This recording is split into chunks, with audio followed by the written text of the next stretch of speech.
దినోదయ కార్యక్రమంలో అనుదినము మాతో కలిసి దేవుని స్తుతిస్తున్న మా ప్రియ సోదరి సోదరులకందరికీ మన ప్రభువును రక్షకుడు యేసుక్రీస్తు అమూల్యమైన నామమున అందరికీ ప్రేమతో వందనాలు. ఉదయకాల మన ధ్యానాంశము విమోచించిన క్రీస్తు. విమోచించిన క్రీస్తు పరిశుద్ధ గ్రంథమైన బైబిల్లో నుంచి తీతుకు రాసిన పత్రిక 2వ అధ్యాయము 14వ వచనం చదువుకుందాం.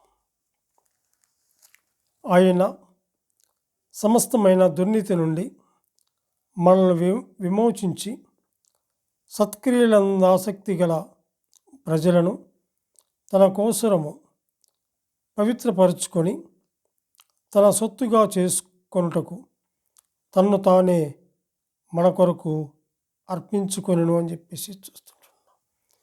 ఉదయకాల వేళలో గనుడు, మహోన్నతుడు, పవిత్రుడు, నిర్దోషి, నిష్కల్మషుడు, పాపలలో చేరక ప్రత్యేకంగా ఉన్నటువంటి ఆ దేవాతి దేవుణ్ణి స్తుతించి గణపరిచే భాగ్యాన్ని దేవుడు మనకు అనుగ్రహించాడు. అందును బట్టి మనం ఎంతగానో ఆయన్ను స్తుతించవలసిన వారముగా మనం ఉంటున్నాం. చదువుకున్నటువంటి ఈ లేఖన భాగములో విమోచించిన క్రీస్తును మనం చూస్తుంటున్నాం. అపోస్తుడైన పౌలు తీతుకు రాసినటువంటి పత్రిక 2వ అధ్యాయము 14వ వచనములో ఆయన తన్ను తానే మన కొరకు అర్పించుకొనును మనం చూస్తుంటున్నాం. యేసుక్రీస్తు యొక్క శిలువ మరణము అనేది మనుషులు బలవంతంగా చేసింది కాదు. ఆయన ఇష్టపూర్వకముగా తన్ను తానే బలిగా అర్పణముగా అర్పించుకున్నాడు. అక్కడ గమనించినట్లయితే యోహాను సువార్త 10వ అధ్యాయము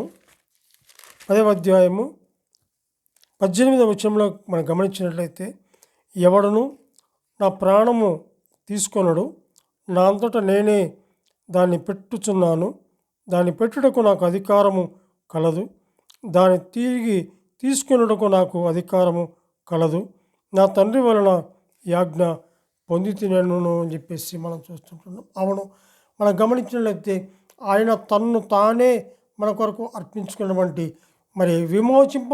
విమోచించినటువంటి క్రీస్తుని మనం చూస్తుంటున్నాం. తను తానే అప్పగించుకున్నాడు. ఇక్కడ గమనించినట్లయితే దుర్నీతి నుండి, సమస్తమైన దుర్నీతి నుండి మనల్ని విమోచించుట కొరకు తన్ను తాను మన కొరకు అర్పించుకున్నవాడుగా అప్పగించుకున్నవాడుగా మనం చూస్తుంటున్నాం. అయితే దుర్నీతి అనగా చెడ్డ నీతి అని అర్థం. దుర్నీతి అనగా చెడ్డ నీతి. ఈ దుర్నీతి నుండి విమోచించడానికి యేసుక్రీస్తు మన కొరకు తన్ను తాను అర్పించుకున్నాడు. అయితే ఆయన దగ్గరకు వచ్చి మనము మన పాపములు ఒప్పుకోవాలి. ఆ విధంగా ఒప్పుకున్నప్పుడు ఆయన మన పాపములను క్షమించి సమస్త దుర్నీతి నుండి మన పవిత్రులుగా చేస్తాడు. అక్కడ గమనించినట్లయితే యోహాను వ్రాసినటువంటి మొదటి పత్రిక 1వ అధ్యాయము 9వ వచనంలో మనం చదివినట్లయితే 1వ అధ్యాయము 9వ వచనంలో మనము మన పాపములను మనము ఒప్పుకొనిన ఎడల ఆయన నమ్మదగిన వాడును నీతిమంతుడును కనుక ఆయన మన పాపములను క్షమించి సమస్త దుర్నీతి నుండి మనల్ని పవిత్రులుగా చేయును అని చెప్పి చూస్తున్నాడు. అవును, ఆయనే పాపము నుండి విడిపించేవాడు, ఆయనే మనల్ని విమోచించేవాడు, ఆయనే సమస్తమైనటువంటి దుర్నీతి నుండి తొలగించేవాడు. అందును బట్టి మనం ఎంతగానో మనం స్తుతించవలసిన వారముగా ఉంటున్నాం. ఈయన ఎవరు అంటే మత్తయి సువార్త 2వ అధ్యాయము ఈయన ఎవరు అంటే మత్తయి సువార్త 2వ అధ్యాయము 21వ అధ్యాయం 21వ వచనంలో చూసినట్లయితే, ఆమె ఒక కుమారుని కనును, తన ప్రజలను వారి పాపముల నుండి ఆయనే రక్షించును గనుక ఆయనకు క్రీస్తు యేసును పేరు పెట్టుదు అని చెప్పి చూస్తాం. ఆయన ఎవరు అంటే విమోచించిన క్రీస్తు ఎవరు అంటే ఆయన ఇక్కడ మనం గమనించినట్లయితే ఆయన తన ప్రజలను వారి పాపముల నుండి రక్షించుటకు ఆయనే రక్షించేవాడు. కాబట్టి ఆయనకు యేసును పేరు పెట్టినట్లుగా చూస్తాం. యేసు అంటే కింద ఫుట్నోట్లో మనం గమనిస్తే శబ్దమునకు రక్షకుడు అని చెప్పేసి మనం చూస్తున్నాం. అటువంటి రక్షకుడు మన రక్షణ రక్షణ రక్షించగలిగినటువంటి ఆయన గొప్ప దేవుడు, ఆయన నమ్మదగిన దేవుడు, ఆయన సర్వాధికారము కలిగిన దేవుడు, సమస్తమునకు ఆధారభూతులైనటువంటి దేవుడు, సమస్తమును కలుగు చేసినటువంటి దేవుడు, ఆయన మాట ద్వారా ఎన్నో గొప్ప కార్యాలు చేసినటువంటి దేవునిగా మనం చూస్తుంటున్నాం. ఇక్కడ ఇదే పరిశుద్ధ గ్రంథమైన బైబిల్లో నుంచి గళితులకు రాసిన పత్రిక 1వ అధ్యాయము 4వ వచనంలో కూడా మనం గమనించినట్లయితే, మన తండ్రి అయిన దేవుని చిత్త ప్రకారము క్రీస్తు మనల్ని ప్రస్తుతపు దుష్టకాలములో నుండి విమోచింపవలనని మన పాపముల నిమిత్తము తన్ను తాను అప్పగించుకొనను అని చెప్పి చూస్తున్నాం. తన్ను తాను అప్పగించుకొనవలను అని చెప్పి చూస్తున్నాం. అక్కడ గమనిస్తే దుష్టకాలములో నుండి అంటే అక్కడ 2 అనే అంకె ఉంది. కింద మనము మూల భాషలో చూసినట్లయితే దుష్ట యుగము నుండి అని చెప్పి చూస్తున్నాం. అవును, సమస్తమైన దుర్నీతి నుండి ఆయన తప్పించేవాడు. అంతేకాదు కానీ దుష్టకాలంలో నుండి విమోచించిన దేవుడు.